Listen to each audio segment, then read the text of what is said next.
అవును శర్మ, సార్ ఆ మినిస్టర్ నన్ను చూడగానే మీటింగ్ వదిలేసి స్టేజ్ దిగి ఎందుకు వచ్చాడంటావు? ఆనంద్ ప్రసాద్ గారు మీ గొప్పతనం కాదు సార్. నా వెనకున్న డబ్బు చూసి.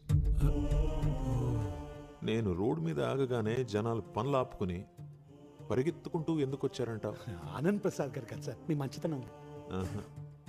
నేను వాళ్ళ కోసం ఖర్చు పెట్టిన డబ్బయ్యా. అలా లోపలికెళ్ళి ఇలా గంటలో స్టెంట్తో ఎలా బయటికి వచ్చానంటావు? మీరు ఆనంద్ ప్రసాద్ గారు, మీ గుండె కట్టింది సార్. కాదయ్యా, నా గుండె కోసం నేను ఖర్చు పెట్టిన డబ్బు. మనిషి డబ్బేమైనా చెట్లకు కాస్తాయా అని పదే పదే అంటూ ఉంటాడు.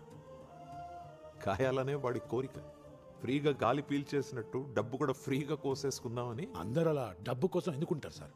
నాలాగా డబ్బును అలా తీసేసి అభిమానంతో పనిచేసే వాళ్ళు ఉంటారు సార్. చూసారా సార్ వీడు డబుల్ యాక్షన్, పరమ దుర్మార్గుడు సార్ వీడు. సరే, 25 ఏళ్లుగా జీతాలు తీసుకునే పనిచేసావు కదా శర్మ. నెక్స్ట్ మంత్ నుంచి జీతం లేకుండా అభిమానంతో పనిచేయి. అయ్యో సార్, అంటే ఫుడ్, డబ్బు, శాలరీ, ఫీజు అయిందా?